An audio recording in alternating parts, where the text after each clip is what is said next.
할렐루야. 오늘도 하나님의 은혜와 평강이 여러분 가운데 함께 하기를 축복합니다.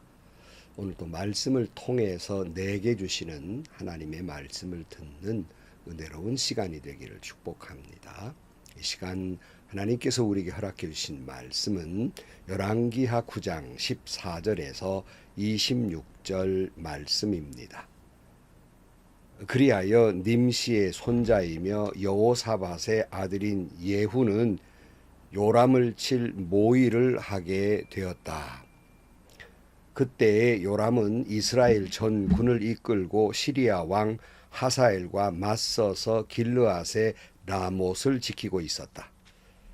요람 왕이 시리아 왕 하사엘과 싸울 때에 시리아 사람에게 다친 상처를 치료하려고 이스라엘로 돌아와 있을 때였다. 마침내 예후가 말하였다. 장군들이 나와 뜻을 같이 한다면 아무도 이 성읍을 빠져나가서 이스라엘에 이 사실을 알리는 일이 없도록 해주시오. 그런 다음에 예후는 병거를 타고 이스라엘로 갔다. 요람이 그곳에서 병으로 누워 있었다. 유다의 아하시야 왕은 요람을 문병하려고 벌써 거기에 와 있었다.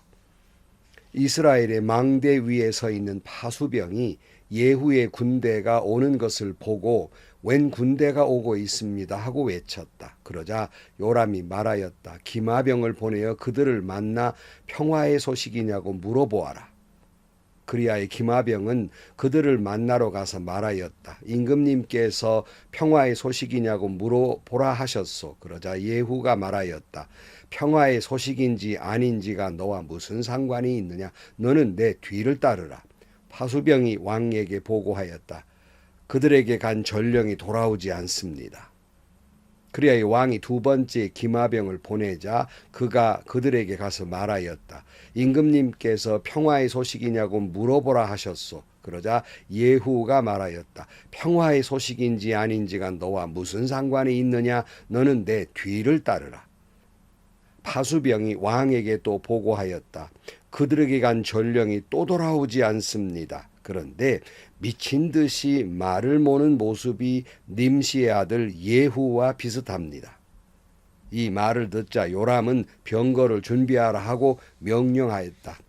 병거를 준비하니 이스라엘 왕 요람과 유다 왕 아하시야가 각각 자기의 병거를 타고 예후를 만나러 나가서 이스라엘 사람 나봇의 땅에서 그를 만났다. 요람이 예후를 보고 예후 장군 평화의 소식이요? 하고 물었다. 예후는 당신의 어머니 이세벨이 저지른 음행과 마술 행위가 극에 달하였는데 무슨 평화가 있겠소? 하고 대답하였다. 요람이 그의 손에 쥔 말고삐를 급히 돌려 도망하면서 아하시야에게 소리쳤다. 아하시야 임금님 반역이요. 예후가 힘껏 활을 당겨 요람의 등을 겨누어 쏘자 화살이 그의 가슴을 꿰뚫고 나갔다. 그는 병거 바닥에 엎드러졌다. 예후가 요람의 빚갈 시종 무관에게 말하였다. 그 죽음을 들고 가서 이스라엘 사람 나봇의 밭에 던지시오. 당신은 나와 당신이 그의 아버지 아합의 뒤에서 나란히 병거를 타고 다닐 때에 주님께서 그를 두고 선포하신 말씀을 그대로 기억할 것이요. 주님께서 아합에게 내가 어제 나봇과 그의 아들들이 함께 흘린 피를 분명히 보았다. 바로 이 밭에서 내가 너에게 그대로 갚겠다. 이것은 나 주의 말이다 하고 말씀하셨소. 이제 당신은 그 죽음을 들고 가서 주님의 말씀대로 그 밭에 던지시오. 아멘.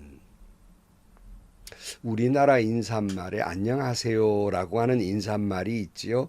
그 말의 뜻은 무탈하십니까 하는 의미를 가진 한자 말입니다. 편안할 안 그리고 편안할 명이라는 한자 말로서 무탈하십니까 한 뜻이고, 한편으로 조금 더 깊이 들어가면 당신의 영혼은 평안하냐 하는 묻는 의미를 가지고 있기도 합니다. 오늘 이 말씀을 듣는 여러분 평안하십니까? 당신의 영혼은 평안하십니까? 이 말의 히브리 말은 샬롬입니다.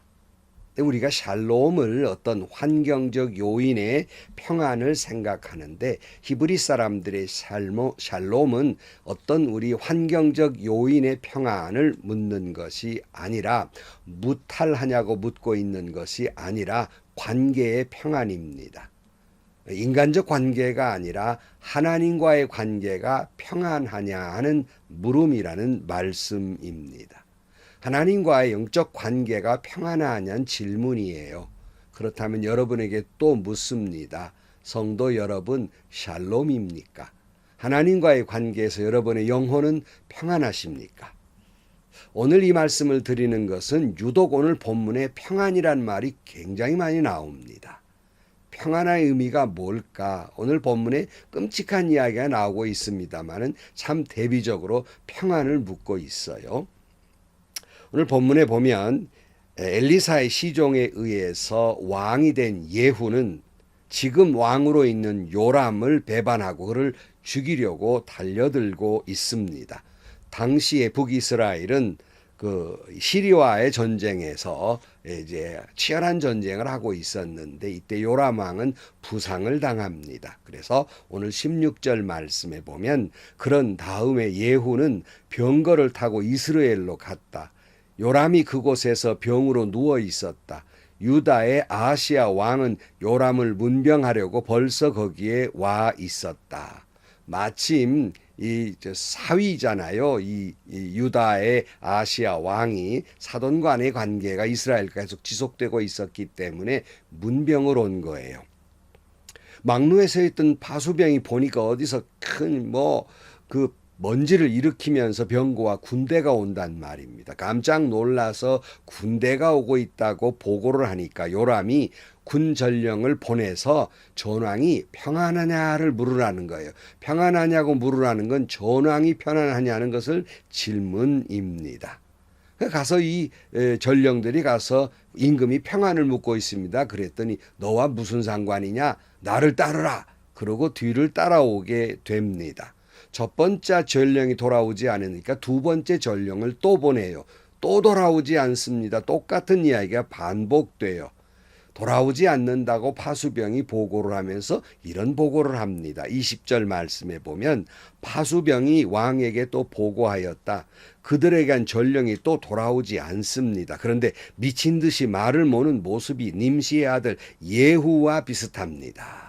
그러니까 어떤 사람이 지금 말을 몰고 오는데 말을 몰고 오는 품새가 아주 미친 듯이 말을 몰고 오는 것이 이제 가만히 보니까 아마 예후 같습니다. 그렇게 보고를 해요. 미친 듯이 말을 모는 사람 예후. 우리는 이 말 속에서 그의 평소의 포악함과 그리고 격렬한 성품을 엿볼 수 있습니다. 지금 그 보고를 받고 예후가 틀림이 없다고 생각한 요람은 그를 직접 이제 맞으러 나갑니다. 그래서 21절 이 말을 듣자 요람은 병거를 준비하라 하고 명령하였다.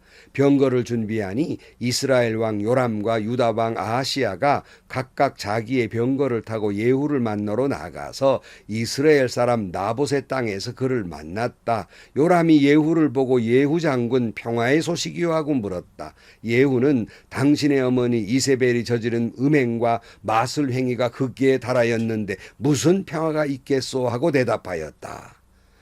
그러니까 요람이 예후 장군에게 이제 전황이 좋습니까? 평합니까? 라고 물었는데 승리하고 있냐고 물었는데 대답이 뜬금없는 당신의 어머니 그 죄 때문에 무슨 평화가 있겠소라고 말하는 겁니다.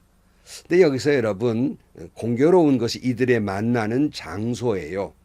여기 보면 이스라엘 사람 나봇의 땅에서 그를 만났다고 강조하고 있습니다.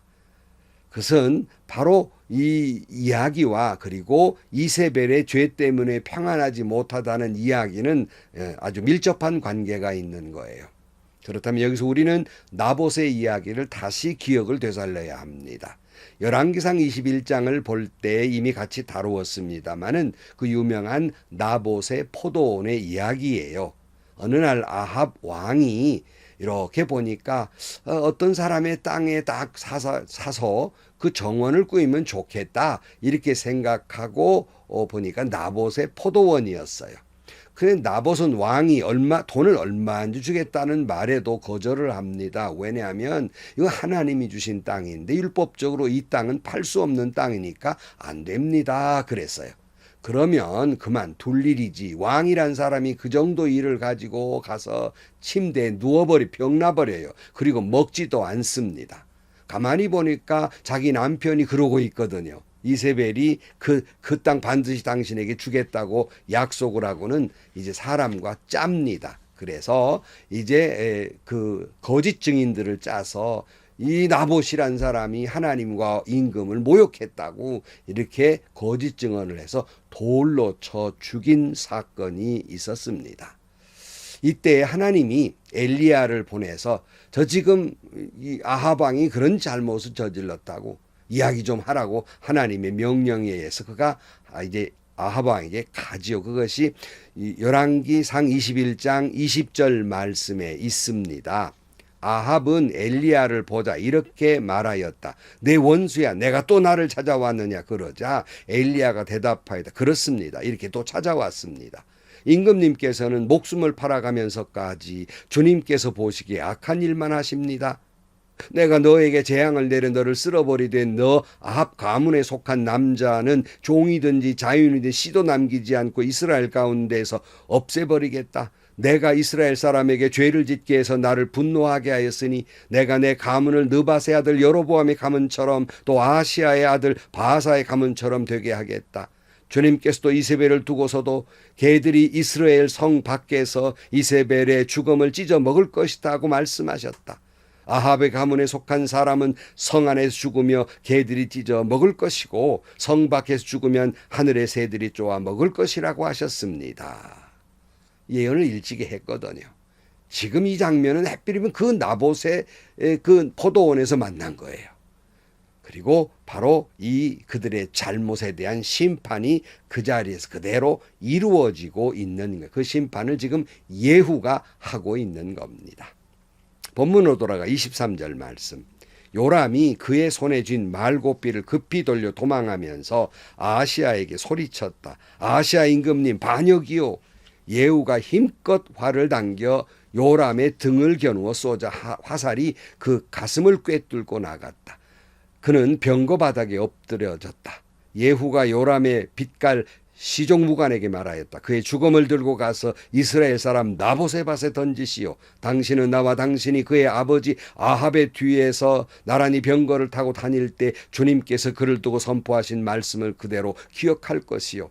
주님께서 아합에게 내가 어제 나봇과 그의 아들들이 함께 흘린 피를 분명히 보았다. 바로 이 밭에서 내가 너를 그대로 갚겠다. 이것은 나의 주의 말이다 하고 말씀하셨소. 이제 당신은 그 죽음을 들고 가서 주님의 말씀대로 그 밭에 던지시오. 예후가 화살을 쏘니까 그냥 요람 왕의 가슴을 뚫고 가서 그가 죽습니다. 그러면 시종에게 그때 하나님이 말씀하시던 것 기억하지 않느냐? 말씀대로 나봇의 포도원에다 던져두어라. 그렇게 말씀하고 있습니다. 즉 하나님의 심판이 이루어진 것입니다. 다시 샬롬이라는 말로 돌아가 보겠습니다. 요람은 계속해서 그 전령을 보내 뭘 묻습니까? 샬롬, 평안을 묻고 있습니다. 사실은 이 평안은 무슨 하나님과의 관계가 아니라 전쟁에 승리했느냐 하는 질문이에요. 전쟁에 승리했냐? 전쟁에 승리했냐? 이것만 묻는 거예요. 이게 그는 평안이라고 생각했어요. 그러나 여러분, 전쟁에서 이긴들 그게 진정한 평화가 임하겠습니까? 샬롬, 즉 하나님과의 관계에서 평화가 있을 때 진정한 평화가 임하는 것이 아니겠습니까? 아합과 이세벨 그리고 요람 자신이 하나님을 멀리하고 하나님과의 평화를 잃어버렸을 때 결국 평화가 아니라 전쟁이며 심판이 그들에게 임하게 되었던 겁니다.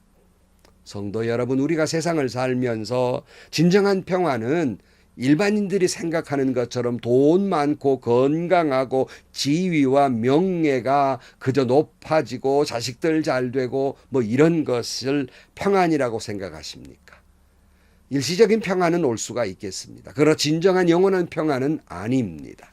진정으로 영원한 평안은 하나님과의 올바른 관계 속에서 이루어지는 겁니다. 그런 의미에서 다시 묻습니다. 여러분 샬롬입니까?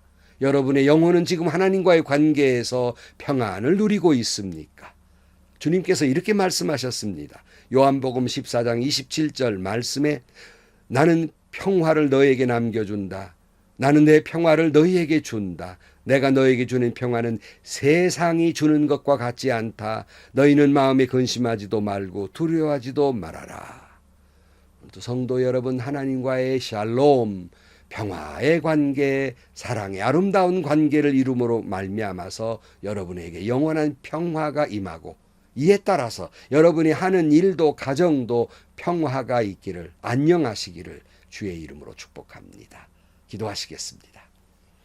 하나님 아버지, 진정한 평화가 무엇인지 세상 사람들은 모르고, 돈이 평화를 가져다 주고, 무기가 평화를 가져다 주고, 지위와 명예가 평화를 줄 줄 알지만 이 모든 것들은 도리어 사람을 더욱 괴롭히고 힘들게 한다는 것을 우리는 깨닫습니다. 하나님, 하나님과의 관계에서 진정한 평화를 누리며 진정한 평안 속에서, 영원한 평화 속에서 또한 우리의 모든 인생도 평화가 임하게 하여 주옵소서. 예수님의 이름으로 기도하옵나이다. 아멘. 이렇게 얘기해 볼 수 있어요. 평안한 교회를 다닐 때는 평안한 교회를 다닌다는 게 얼마나 큰 축복인지를 모릅니다. 막상 교회의 삶이 어지러워지면 모든 삶이 흐트러지는 걸 깨닫게 됩니다. 뭘 말합니까? 아무리 세상 것이 편안해도 하나님과의 관계가 평안하지 않으면 모든 질서가 무너집니다. 그런 거로 여러분, 오늘 또 샬롬, 진정한 안녕은 하나님과의 아름다운 관계입니다. 하나님 안에서 하나님과 바른 관계 속에 살아감으로 말미암아서 영원한 평화가 여러분에게 임하고, 또한 나아가 여러분의 가정도 삶도 직장도 모든 것도 평화가 있기를 주의 이름으로 축복합니다. 행복하시고요, 좋은 일이 가득한 평화, 샬롬이 있기를 축복합니다.